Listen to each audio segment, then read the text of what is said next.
Hi, I'm Bryce Bond. And I'm Linda Pellerin. And this is Dimensions in Parapsychology. Do you know who today? We have a man by the name of Bill Cooper. That's right. He was a former United States Naval Intelligence briefing officer. Yes, he was on the briefing team. Mm-hmm. And also, when I was reading some of his material, he says something interesting in there. He's just out there to preserve the Constitution and the future of mankind. He's a true patriot. What we Yes, call he is. we could call him the Ralph Nader Rambo of revealing secrets. Yes, top government secrets. It's going to be an interesting You know, show. he talks about the secret government and also the cover-up of the Kennedy assassination as well. Yes, I'd like to know more about the secret government and also UFOs. Let's meet our guest right now, Bill Cooper. This is our guest, Bill Cooper, and he was with Naval Intelligence. And Bill, I want to thank you very much for coming on the program. Thank you for having me. You're a big guy. Well, you ought to see my father. You mean he's bigger than you? Oh, yes, he's bigger than me. I sit in one of our lawn chairs in Arizona out in the lawn. It's beautiful there. And he came to visit, sat in the same chair, and it collapsed. Oh, my God. Bill, I want to find out why you got into this. I mean, you're the Ralph Nader Rambo for revealing secrets that, that obviously the government wants to suppress and not let us know about. Well, they do want to suppress them, but I really don't like or want the label of a hero or a Rambo or anything like that. I'm no different than any other average American person. I just happened to see something in a particular time in my life that set me off on a search that has resulted in... What was that? Well, it was in 1966 when I was with the Navy. One of the things that I saw was a UFO, what they call a UFO. Of course, this wasn't unidentified. This was a craft. And it was approximately the size of a Midway-class aircraft carrier. Came up out of the ocean while I was the port lookout on a submarine between Pearl Harbor and the Portland-Seattle area. Tumbled on its axis and went up into the clouds. It was metallic. It was a machine. There was no doubt about it. It was witnessed by myself, the captain, the officer of the deck, the starboard lookout, the chief quartermaster, Chief Quintero, who took photographs of it. Mm-hmm. And we were told that it was classified and that we were not to discuss it, not even amongst ourselves. And, all my life I had never believed in these things, although I had heard many stories about them. But that was probably the most significant, eye-opening, mind-opening event that's ever happened to me in my life. And later I was attached to Naval Security and Intelligence, and while I was on the intelligence briefing team for the Commander-in-Chief of the Pacific Fleet, I saw top-secret documents that came across my desk in the process of preparing briefings on incidents involving naval ships, naval personnel, or naval stations, and UFOs that it flatly stated that UFOs are real. They're machines. They're piloted by extraterrestrial beings. Another intelligences, in other words. Right, other intelligences, and that they're interacting with the United States government secretly. And it's really wrong to say the United States government because it's really a secret organization that was created under a governing body called Majesty 12, sometimes called Majority 12, nicknamed MJ12. Okay, this is nothing to do with the secret government, is it? This is another branch. No, this has something to do with the secret government because through this organization, the secret government actually controls the executive branch of the United States of America. Okay, now, I want to go back, because you have a lot of information. I want to go back to the MJ12 and also what they've seen on the documents and what you've seen and all the other questions that we have to ask. Now, what is the secret government? We've heard about this a long time. At least some people have brought it forward. What is the secret government? The secret government was actually created, the secret world government was actually created in 1952 when an alliance of all the secret powers, the powers behind the thrones, occurred because of the knowledge of this extraterrestrial presence, had to be dealt with. And they had to create a one-world government, in other words, unite mankind against a possible extraterrestrial threat from out there, if it really exists. The other side of the coin is maybe they created this extraterrestrial threat from out there, and they have the technology that we've created here on Earth ourselves and are making us think that it exists. But in any case, all these secret powers made an alliance in 1952. It's called the Bilderberg Group, And they are really running the world. The Bilderberg Group. Okay. Yes, through what they call the Policy Committee. And where is their HQ? That's in Geneva, Switzerland. And the United States, the Soviet Union, everyone participates in this. We've all been secretly allies for many, many years. In fact, we were never really enemies.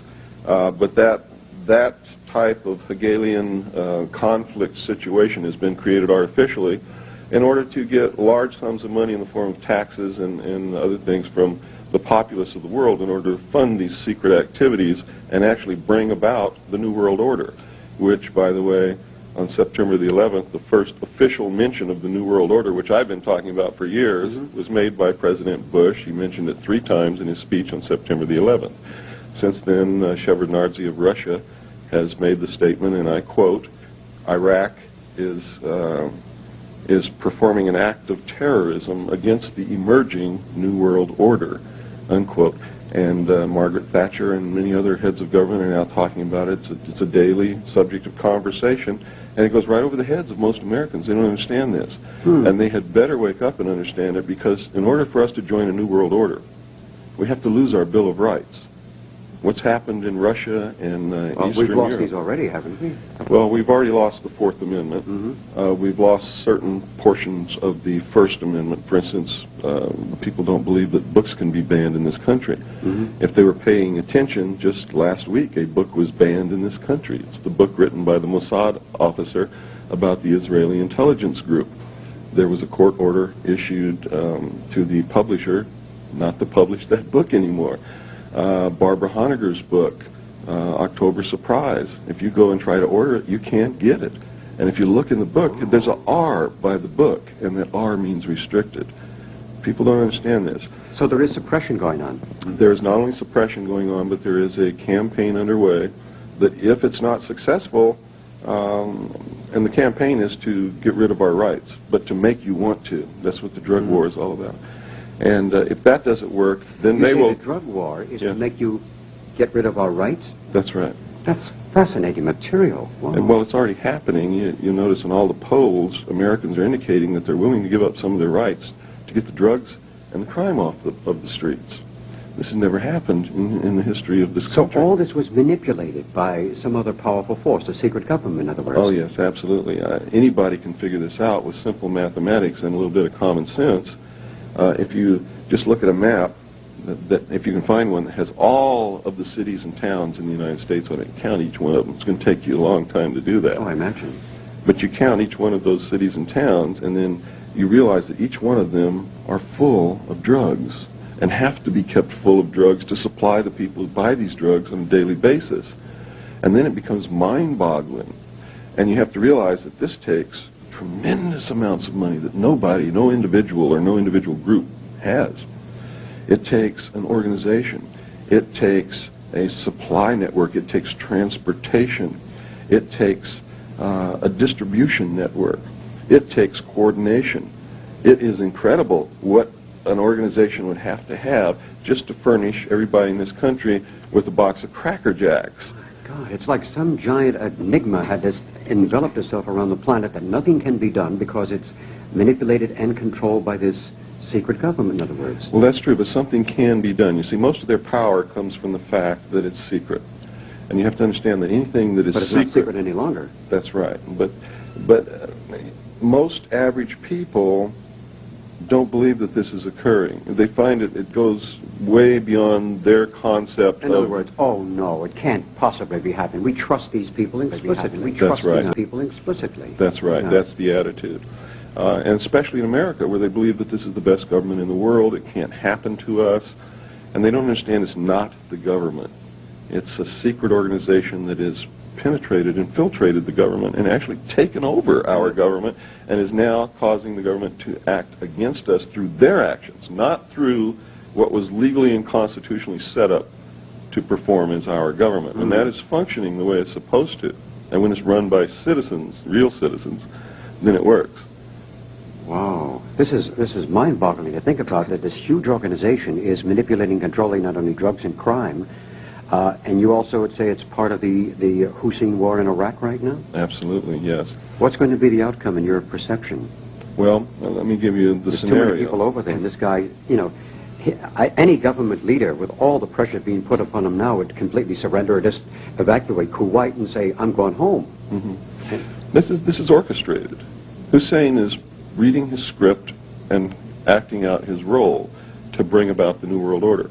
You see, change can't come about without conflict because people resist change. It's the normal thing. You must have a disaster. And conflict is economy. Right, to institute great change. Not only that, but think who's over there. They've sent 500,000 of our most devout, most dedicated patriots who are sworn to uphold and protect the Constitution. They're now in the Middle East. They're out of the country.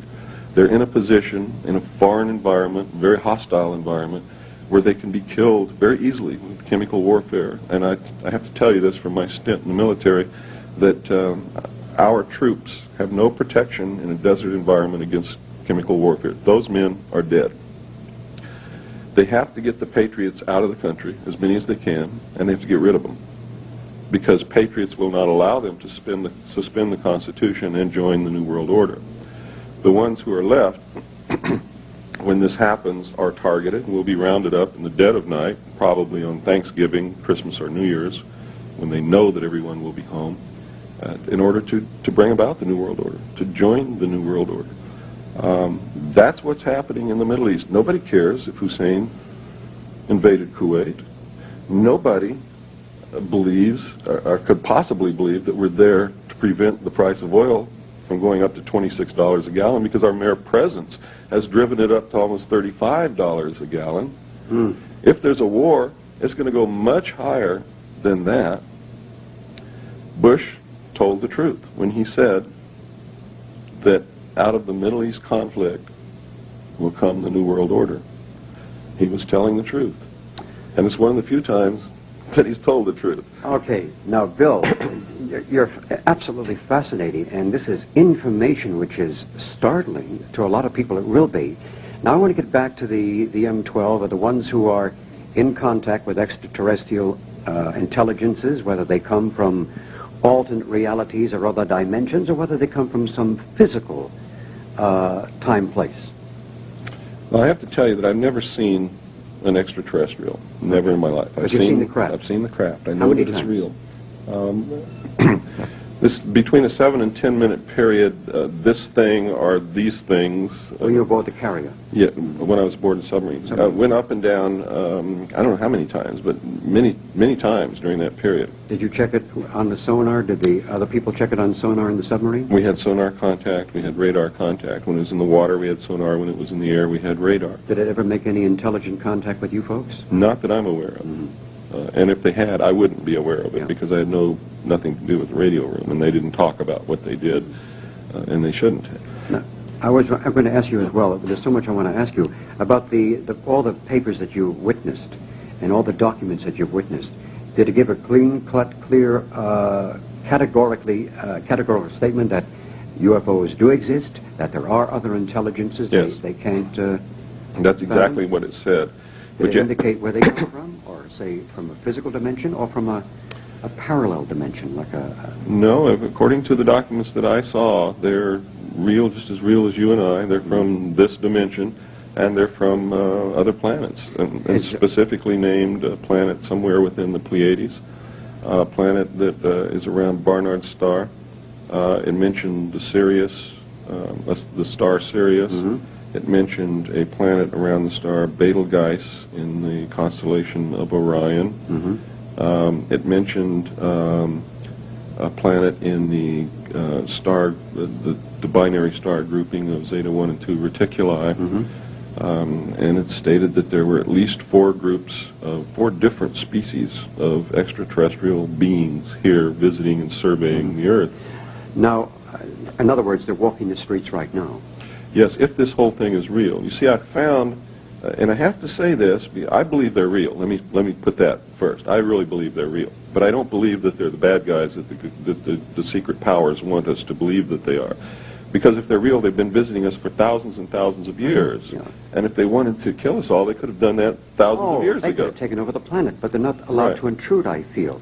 Now, when you say the good guys and bad guys, like Betty Hill, she and Barney Hill, were about the standard guy, about 5 foot high with a big large head, big eyes and things like that.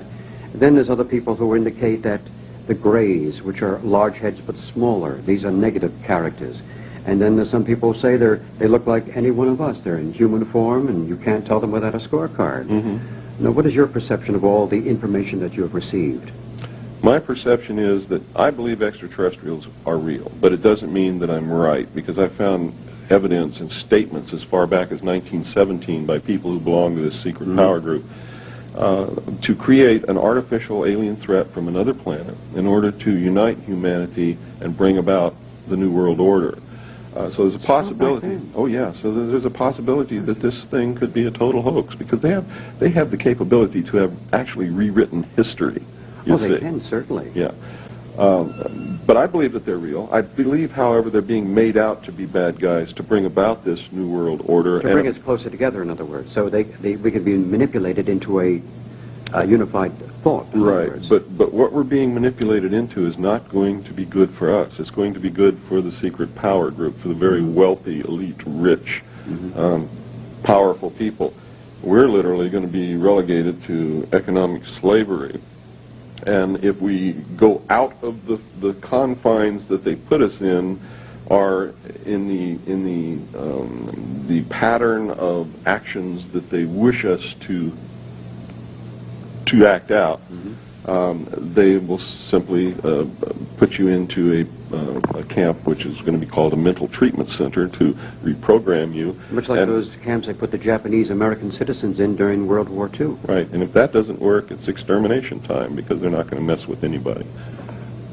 In other words, they're going to start... in other words, your life would be threatened too, wouldn't it? My life was... threatened many times? Forfeit when I first opened my mouth. But, you know, I had to make a decision.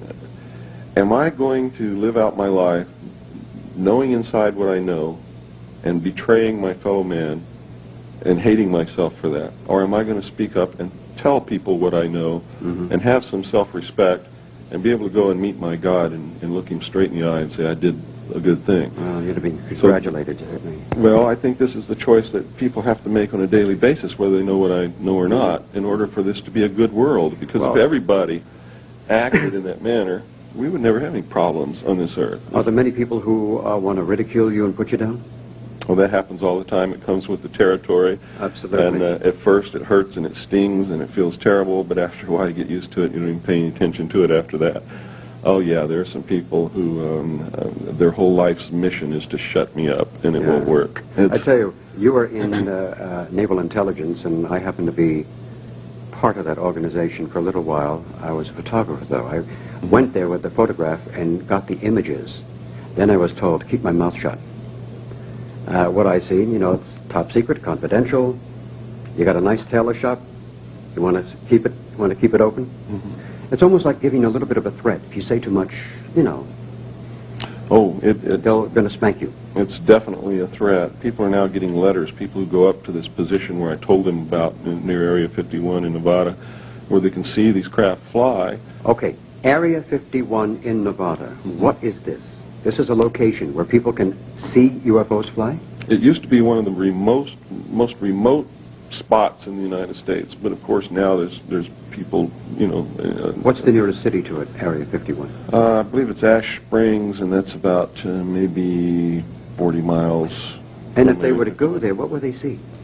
They will actually see these craft, what we call flying saucers, flying in the air. Not the big baby that you saw from the submarine. No, no. They'll see the little scout ships or something like that? They'll see those about 30 feet. Not the big baby that you saw from the submarine. No, no. They'll see the little scout ships or something like that? They'll see those about 30 feet in diameter.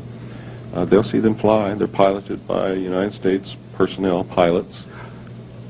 They are. So these UFOs they're created by Americans? I don't know if we have the capability to build them or not. Have they been given to us and we're being trained to be able to fly them? According to the documents I saw, if aliens are real, if I wasn't being used as a pawn, 3 of them were given to us, and we recovered many more that have crashed on the Earth.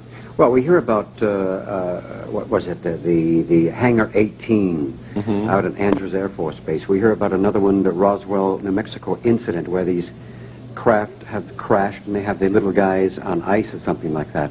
And the one where Eisenhower went into a hangar in California and was given 3 days to clamber aboard a spacecraft with the scientists. They were told not to touch.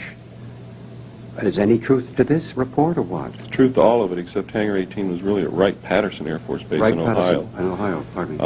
And for many years, there was a craft stored in that hangar. There were alien bodies refrigerated in deep freeze in that hangar. But you see, the story leaked out. You can never keep anything that fantastic a secret, because no matter how bad somebody doesn't want to talk about it, it's so heavy on their soul that they have to eventually. Oh, yeah. So there were so many stories going around about Hangar 18 at Wright-Patterson that they had to move everything out of the hangar, and eventually they actually let in a TV crew who filmed the inside of the hangar and showed that there was nothing in there, but that there were some strange things in there that are not normally found in an aircraft hangar, such as freezers. Well, that could be for storage cryonics. in the wall. Yes. The cryonic experimentation of, freezing a person so he can be resurrected again. So, from what I gather, they have moved some of the artifacts, at least from what I've heard, to Quantico, Virginia. Or some behind in Las Vegas, Nevada, and some agricultural station. There's an alien technology unit in Las Vegas, near Nellis Air Force Base. Super secret. Trucks go in and out of there, always escorted by security vehicles. At night, there's the most incredible light security thing set up around a fence that you can see through binoculars. And I don't really know what goes on there, but Alien Technology Center, I mean, they're not talking about the Mexican people, and they're not talking about Canadians, and they're not talking about people from Africa. They're talking about extraterrestrials when they're talking about Alien Technology Center there at Las Vegas. As far as Quantico, I don't know if they moved anything to Quantico, but I know that in Camp Lejeune, North Carolina. Yes, people have indicated to me that there are alien craft stored in hangars at Camp Lejeune under heavy guard, and it's under a project called Project Hannel. I've heard this from many different sources, all ex-Marines who were stationed at Camp Lejeune. Bill, have you ever seen any photographs of some of these extraterrestrials who were basically killed when their craft crashed? Yes, I saw photographs of them. I saw the autopsy reports. What do they look like? The ones that in fact, you can get a beautiful description from them. Just read Whitley Strieber's book, Majestic. I was really suspicious of Strieber because he never referred to extraterrestrials. He never called them what his mind would tell them that they are, demons or angels or extraterrestrials. He always called them the visitors. And that's an indication to me that something was not straight with Whitley Strieber. When he published Majestic, I read that book, and it is the actual true account of the Roswell incident, and there's only one place he could have got it, because I saw the documents that this information From the came horse's mouth, in other words. From the horse's mouth, which means that Whitley Strieber is really working for the Central Intelligence Agency. And I have to tell you that everything in that book is absolutely true. The documents in there are the real documents. The only thing that's been changed is the name of the people, and the name of the projects, and the name of the organization. It's Operation Majority, not Operation Majestic 12, and so on and so forth. The person who is the main character is really portraying James Forrestal, and all this information came out of Forrestal's secret diaries. He was the man who was in control of the actual Roswell recovery back in 1947, and they killed him by throwing him out the window of the Bethesda Naval Hospital because he was talking about it. He wanted to tell the world what had happened. Well, on that note, we're going to continue with Linda next. I'm Linda Pellerin, and this is Dimensions in Parapsychology, and our guest today is a man by the name of Bill Cooper, who has absolutely been fascinating me as I've been filming this show. I don't know where to start with you, aside from the fact that, what you're doing is you're letting our viewers see and understand that what may seem to be obvious are situations that are set up by agents in order to lead the public in a specific direction of thought for a far grander design. Right. Is this correct? That is true. You have to understand that if aliens are real, it's the most closely guarded, highest secret that not just this government, but all the governments of the world are trying to contain for their own reasons. Some of them very good, I might add. Some of them highly illegal and not good. And you have to understand that any UFO group or any UFO researcher who's trying to discover this secret is an enemy. Just like a foreign country would be an enemy. And just as they would go after foreign agents and foreign intelligence organizations to stop them from discovering the truth, they go after researchers and UFO organizations and magazines and all of these things to make sure that you don't discover the truth, and you only find out what they want you to find out, and they do it in ways that some of it is the truth, some of it is disinformation. Many times they pick people that have titles, people that are well respected in the public eye. That's and when correct. they come out and speak out, then you do believe what they say, or else the average American does. Sure, and they create situations that will make you believe them. For instance, the artificial antagonism between Philip Klass and Stanton Friedman. Uh-huh. You see, this is all a show. It's all show. It lends credibility to Stanton Friedman. How about when Whitley Strieber was on the air, I think it was on the Mike King show, across from, I believe the man's last name is Blum.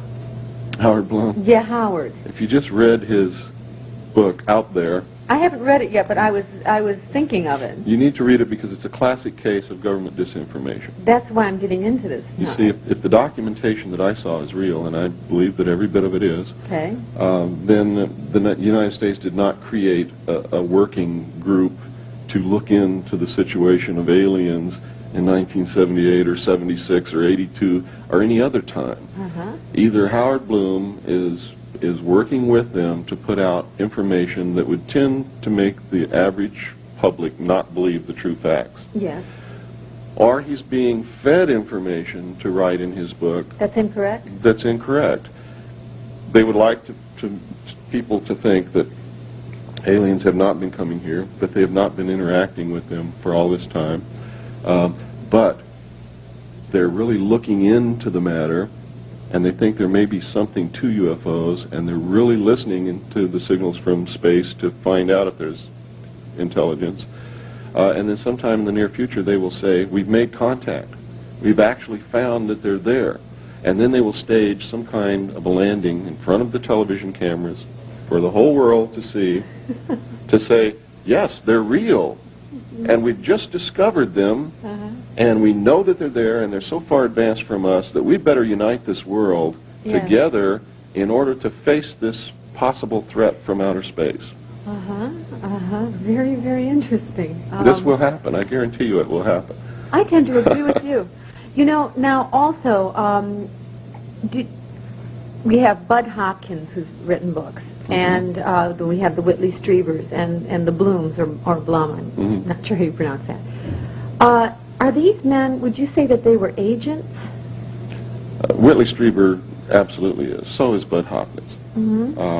Howard Bloom, I don't know if he's an agent or if he's just been fed information to write I always about. wonder about people that will state things, and then when you ask them to qualify it or give more information, they say it's A, either not important, or B, they tried to make you feel foolish on the air for even asking it, or C, they deny it.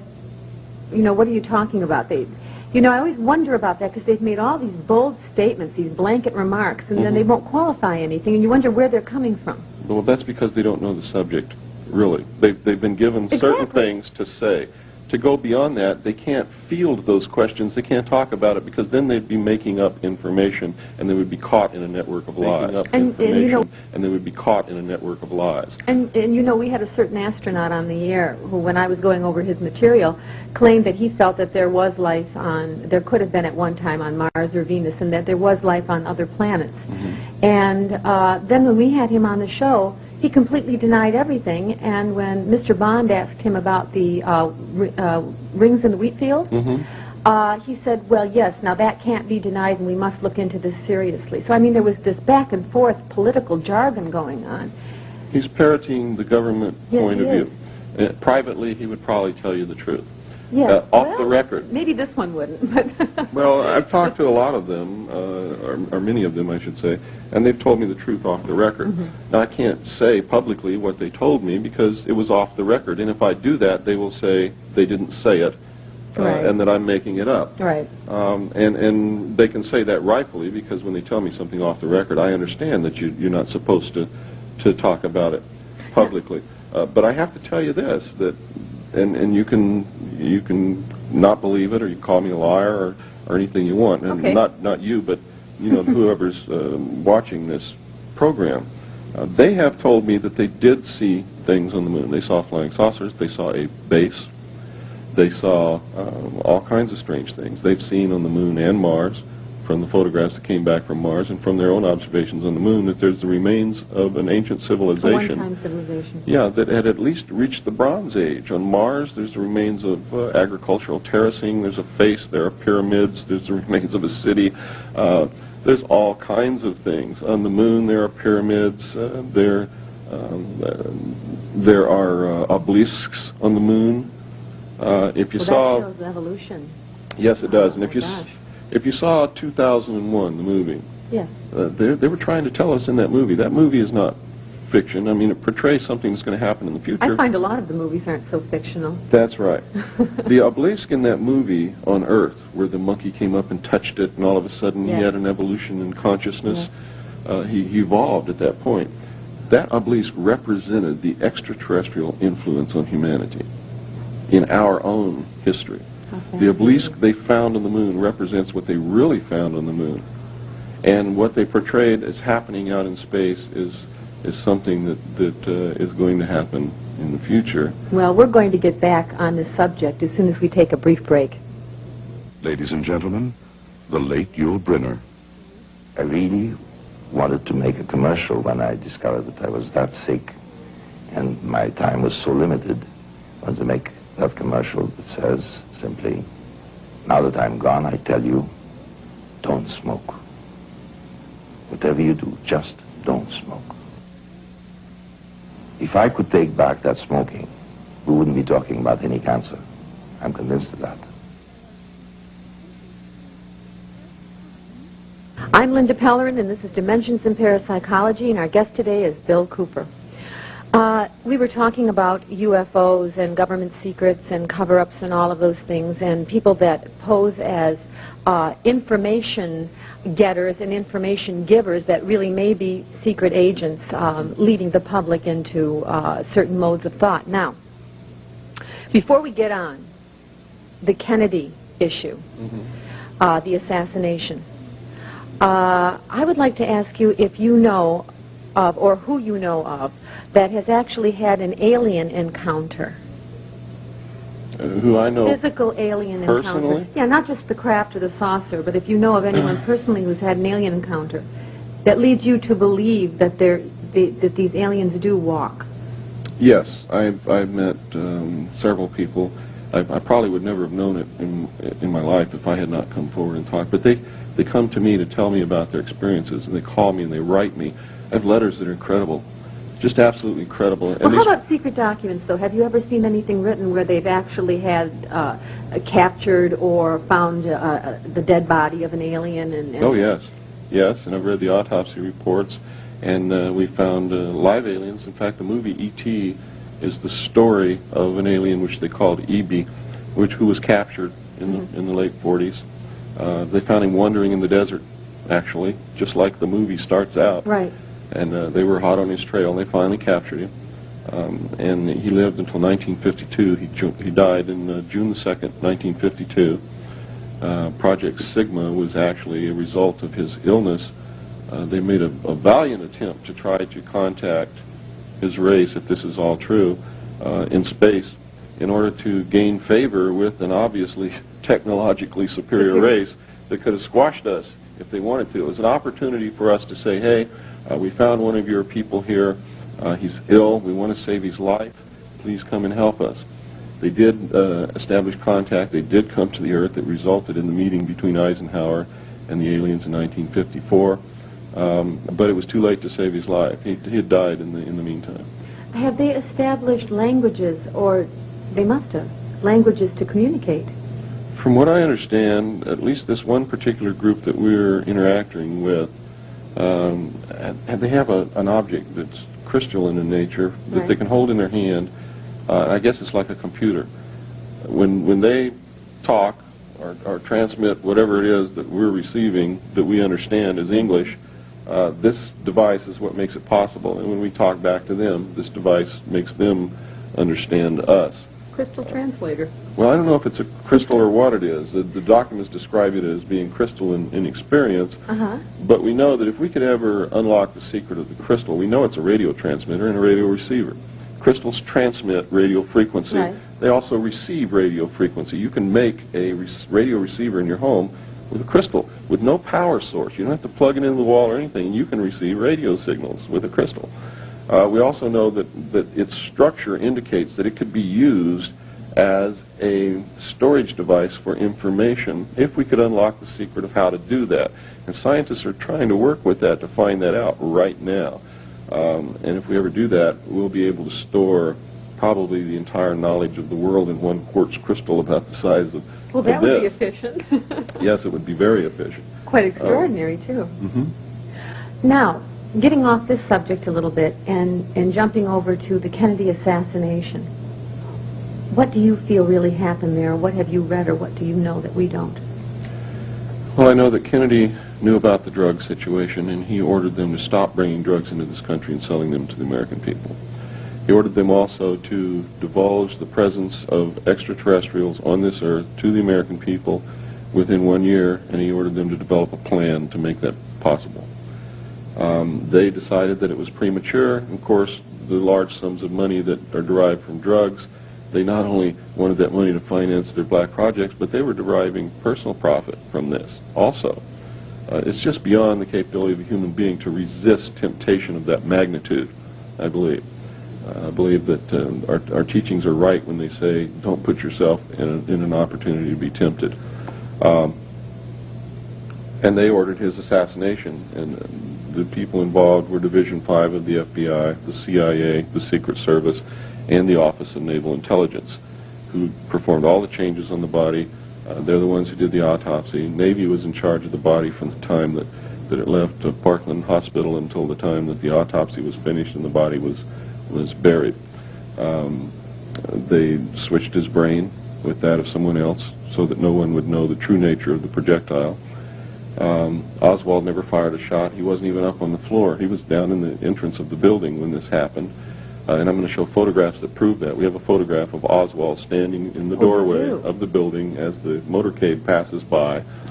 And we have photographs of him after he was arrested wearing the same exact clothing. It's Oswald, there's no doubt about it. And we know we have a film, and I'm going to be showing it today here at the Whole Life Expo. And nobody's ever seen what I'm going to show today. I've shown a photograph that shows who killed Kennedy, who actually shot him in the head. The long shots all missed except for the one in the throat. Is the man still alive today? No, he died in 1985 of cancer. It's a shame that he's not alive today. But we have the film that shows him actually turn around and shoot President Kennedy point blank with the pistol in his left hand over his right shoulder. And was he a Secret Service man near the motorcade? He was a Secret Service agent driving the car. He was the driver, William Greer. And I'm going to show William Drew? William Greer. Greer. William Greer. Yes. And today I'm going to show a film that nobody's ever seen before, and they're going to see it with their own eyes. How'd you get it, Bill? Well, I got it from a CIA agent. His name is John Lear. John Lear, okay. Yeah. I was talking to John Lear in 1988 on the telephone. I told him what I had seen in these documents, that William Greer had shot President Kennedy, and that it was plainly visible in a film withheld from the public. He said, would you like to see the film? William Greer had shot President Kennedy, and that it was plainly visible in a film withheld from the public. He said, would you like to see the film? Why is everyone coming out with this now? Why is everyone venturing forth now, more so than ever? I don't know. I really don't. Confession time, or? Well, you see, after a long period of time, there are so many people who have this information, and it's so weighty. I can't tell you what it does or what it did to my being, my soul, having this information and not talking about it. For 16 years, I kept quiet. When I first got out of the Navy, I tried to make this knowledge known to a couple of reporters, and I told them, please don't call Washington and try to verify this. But they didn't believe what I was saying. They did call Washington and tried to verify it, and it resulted in 2 very nasty attacks on my life. And the scars you see on my face are results of that. I lost my left leg. Yes. They visited me in the hospital. They asked me, are you going to shut up, or the next time are we going to have to do it permanently? I said, I'm going to be very good. You don't have to worry about me anymore. And I kept my mouth shut for 16 years. But it literally ate me up. It was eating at my very soul. It was destroying me personally. I couldn't have a close relationship with a woman. I couldn't do anything right, because I was afraid that I would say something that would endanger their life. When I started feeling real bad, I would go and try and drink it away, with alcohol and things, and that didn't work. Well, you were living a lie. Yes, I was. I was living a lie, and I hated myself because of this.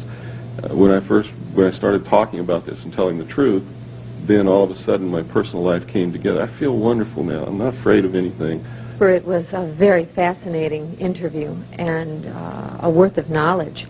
And I'm so happy that we had you on the show, and I hope we have you back again. Well, thank you. All right, and thank you very much. And Bryce will be right back. Thank you, Linda. Continuing now on Dimensions in Parapsychology, our guest today is Bill Cooper. He's an extraordinary man who really, something that's been bothering him for many, many years, and it's like a festering cancer within inside that he had to validate and get rid of for his own personal, normal life. And some of the things you've been talking about are really mind-boggling to think about. I've heard of similar things myself in my career of doing this program, of talking to many people, like the late Ivan Sanderson, who is a scientist and a biologist and an archaeologist, anything with an ologist, he was. He was talking about some of the things, like they're having the Sasquatch, the Bigfoot, the Yeti.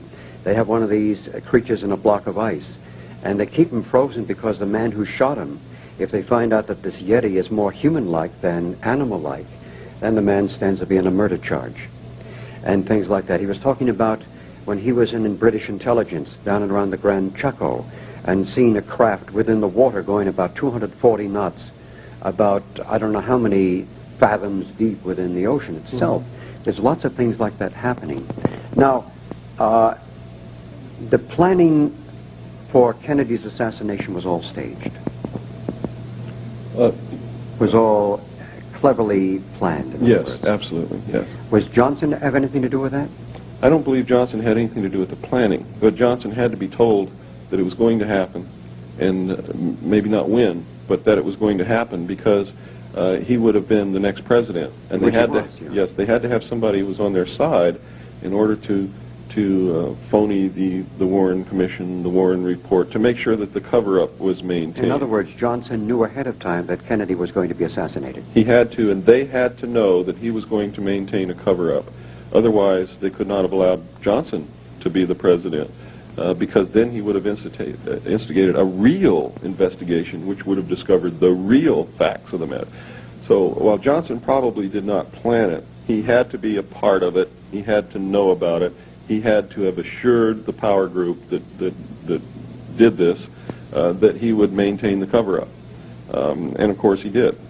Now what about Bobby Kennedy's assassination? Was that also planned by Sirhan? I haven't really gone depth into Bobby Kennedy's assassination. I do know that it was not solely the act of Sirhan. For instance, over 9 shots were fired in the ballroom. Sirhan's revolver only held 8.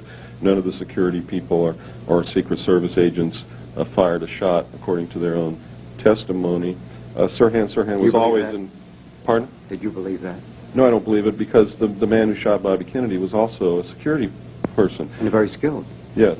You see, Sirhan was always in front of Bobby Kennedy, but the death shot came from close behind his right ear, which meant, and there's only one person who was standing there. His name is Caesar. He was a security guard. He was one of the people who were supposed to be protecting the president, just like William Greer was supposed to be, protecting Bobby, just like William Greer was supposed to be protecting President Kennedy. So we know that it was a conspiracy, that there was more than one person involved, and again, it was a security person who killed Bobby Kennedy, and not Sirhan, who was involved. We also know that Vicki Cooper, the editor of UFO magazine, is the niece of Grant Cooper, who was Sirhan's defense attorney, and that he did not defend Sirhan. He wanted to make sure he was guilty. And Grant Cooper has all kinds of ties to the CIA and the Rosselli mob, who was in cahoots with the CIA to bring drugs in the country, and also to help assassinate Castro when they were trying to do that. You know, it's very disillusioning to think about that. We have organizations like the CIA, Secret Service, and FBI, and things like that, which may not be working in our behalf. I can guarantee you they're not. They're working for the secret world power structure toward a new world order, a one-world government. They're actually working to destroy the sovereignty of the United States, to destroy the Constitution, so that this new world order can come about. The intelligence community has never worked for the American citizen. It was created to serve the secret structure. That's why the laws governing it are set up so that nobody can look into what they're doing. Do you realize that the National Security Agency, by executive order of the President of the United States, is not subject to any laws of this country or any state in this country? And the executive order states, it says that the National Security Agency is not and will not be subject to any law unless it is specifically stated in the law that the National Security Agency is subject to that law. So all these people who are in this organization, if they do something, a minor infraction, they can't be touched? Like That's right. Immunity for some diplomat? They can do anything they want. They're completely outside the law by executive order. Now, an executive order is a law written by the President which violates the Constitution, which says that there shall be separations between the branches of government, and that Congress is responsible for the legislation. So they're setting these people up as little tiny mini demigods. That's exactly what they're doing, yes. My God, that's a nice place to live. Now, do you feel that any extraterrestrial intervention, some other higher intelligence, will intervene eventually? No, I don't. And I'll tell you why. Why would they? I'm so disappointed in all these people who say, well, I don't care what happens now. I'm not going to do anything to stop it because the benevolent aliens will come down and take me off of this planet when it happens. No way, right? No way. Why would they? Why would they take us to their planet to destroy their planet like we're destroying ours? Exactly. There's no reason for it. The first law of any sentient being is self-preservation, and they're going to do things in their own best interest. And for their own best interest, they better not have any human beings on their planet. Who wants them? That's right. We need to change ourselves first. We need to become what we would like others to be. In other words, everybody says, well, I wish the world was this way, and I wish that person was that way, and they'd stop doing this to me. They don't realize that if they would first be the person they want Bill, are others you to be. a religious guy? You believe in God? I believe in God, yes. You're a spiritual definitely. being, more so than a religious person, I imagine. Yes, that's the way I would So term the it. deity basically lives within you, and if people can touch into that within themselves and look for the good Right. in themselves and all mankind, Yes, then we could overcome what is going on at the present moment, eventually. right. One of the greatest misconceptions that anyone can have is that man is God. Man is not God. We're a fragment of that. We are a fragment of God, but man has to understand that no part can be as great or greater than the whole. Mhm. So man cannot set himself up as God. People who think that man is God and worship knowledge and technology and believe that by the use of knowledge and technology man can become God or can be God are actually practicing Satanism. And I'll tell you why. The worship of knowledge is Satanism. The concept that man can be God or is God is Satanism. Not because I'm a Bible thumper or anything like that, but because if you believe the story in the Bible that Satan enticed Eve to pick the apple from the tree of knowledge and make Adam eat it, which is the original sin, The myth, yeah. then you have to understand if that apple represents knowledge, then the worship of that apple is Satanism because the whole thing was instigated by Satan. And who is the serpent? The New World Power? I really don't know. Or the secret government? You have to understand that I'm not a prophet. I don't have any knowledge of all that. I would say, though, that they certainly worship knowledge and have the concept that through technology man is God. Therefore, I would have to say that that's probably right, although I'm going to have to tell you and your audience, you have to decide that for yourself. Good for you. Now, I want to find out, what is your future sight see? What is your can't even pronounce the word. What is your predictions for the future, especially when it comes to extraterrestrials or UFOs and things of this nature? Are there going to be any full-scale landings? Well, I believe whether they're real or not, there's going to be a landing. If they're not real, there's still going to be a landing, and there's going to be human beings dressed up by the secret power structure. There was one basically at the World's Fair, and there was one at Freedom Land. They had a spacecraft parked out there. People could go aboard. It was like a dummy. But people certainly said, wow, I'm going to go aboard that. Did you see the ending of the Olympic Games in 1984? Yes. You should get a tape of the closing ceremony. It was third at night in the UFO. A spacecraft held by a helicopter. Well, it wasn't held by a helicopter. There was no helicopter up there holding this thing. They'll tell you that, but it's not true. Can you imagine the liability that they would have if they were carrying this thing suspended on a cable underneath a helicopter over the heads of hundreds of thousands of people? They wouldn't do You're it. meaning to say that that thing used in the 1984 Olympics, the closing ceremony, Was under its own power. was under its own power? Yes, That's fascinating, with these laser lights dancing out of it? that's right. There was no helicopter. There was no cable. Whoa, that is heavy news. Now, the other thing is that there was a movie called, what was it? It had Michael Rennie as the star.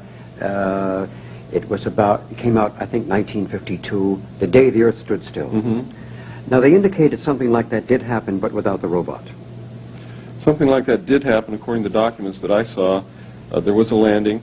Now, I don't know about the being shot and being chased all over the place. Mm-hmm. That I don't know about. I didn't read anything like that. But there was a landing that they said that they wanted to help us with our spiritual development. But before they would do that, we had to destroy our nuclear weapons and destroy our nuclear power plants, quit fooling around with radioactivity, because it would destroy us and destroy the Earth and would have profound effect upon the universe, because they said that everything is connected. Everything, and whatever happens here will affect the whole universe, will affect everything. And if we go out of balance, they go out of balance, and they're going to prevent that from happening. That's what they said. The other side of the coin is, what if they really were not so friendly, and what if they were pretending to be in order for us to destroy our nuclear weapons? You see, that's what the government was faced with. They didn't know. Well, And they couldn't take the chance on disarming our nuclear weapons on the say-so of someone they didn't know anything about. well, the funny thing is that 20% of the population who is into spiritual matters and metaphysical programming or whatever, they come out with a general consensus that that this is not the case, that they cannot intrude and do something for us. We have to do it ourselves, and on a spiritual level, eventually to eradicate it by proper thinking, proper thought, and everything else. This is what I believe. Now- I believe the same thing. The other thing, there is an indication, is rumor going around that the movie Close Encounters of the Third Kind, that half the money that was used to produce this was put up by the USIA. A lot of these movies about aliens that are portraying real events, all of a sudden the script shows up and the money shows up. Mysteriously. And, mysteriously, yes. And, I just used to live in California. I know a lot of people in Hollywood.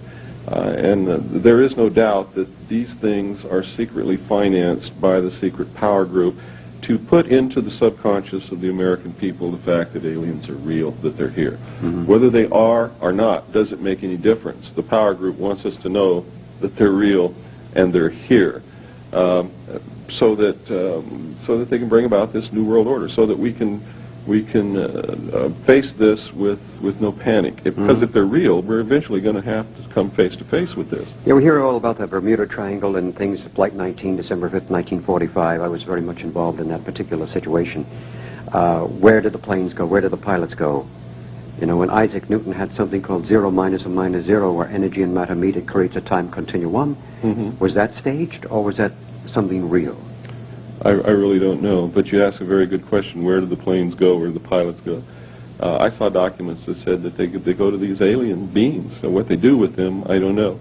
But I saw photographs, official NASA photographs of things on the moon that shouldn't be there when I was with Naval Intelligence. Now, there's several books out. One by Leonard, somebody else is on the moon, showing a derrick and a crater being filled within 3 days. Yeah. And then the NASA photographs, you can get these from NASA. And I think all you have to do used is... to be able to get them from NASA. But you need the number behind Yeah, the picture. you But need if you the don't know number. the number, forget, they'll That's discourage right. you. But shows the face upon the moon. And there's been a couple of psychics, Harold Sherman and Ingo Swann, who did that projection to the planet Jupiter 6 months before the Jupiter flyby. They also projected to the surface of Mars and found the pyramids, about 4 times the size of the Cheops pyramid in Giza, and the face on Mars, they said, has eyeballs and teeth. Today I'm going to show, one reason I've never shown these photographs of what's on the moon and Mars is because I could never find photographs that I could prove were official NASA photographs. Even though you may have the photographs, yeah, even though if you have the photographs, if you can't prove they're official NASA photographs, they're always called into question. I have found now 3 books, official NASA publications, published by NASA, printed by the United States Government Printing Office, that shows the things on the moon. They were hard to find because when NASA discovered that they had published books with this information in it, they pulled them. They sent agents out and pulled them all out of libraries and out of bookstores and everywhere. But I knew that you couldn't pull every one of them, and we finally located a copy of each one of these 3 books. I'm going to be showing slides today. So you photographed all the good pictures. We photographed the cover of the book, the fly page that said it was printed by the U.S. Government Printing Office. We have photographed the pictures in the book. You're going to see pyramids on the moon, pyramids on Mars, agricultural terracing on Mars, the face on Mars. You're going to see tanks and towers and a Christian cross on the moon. You're going to see a World War II bomber lying beside a crater on the moon. A B-59, I heard it was. Well, it looks like a B-24, actually. It looks like a Liberator B-24 yeah. bomber. Okay.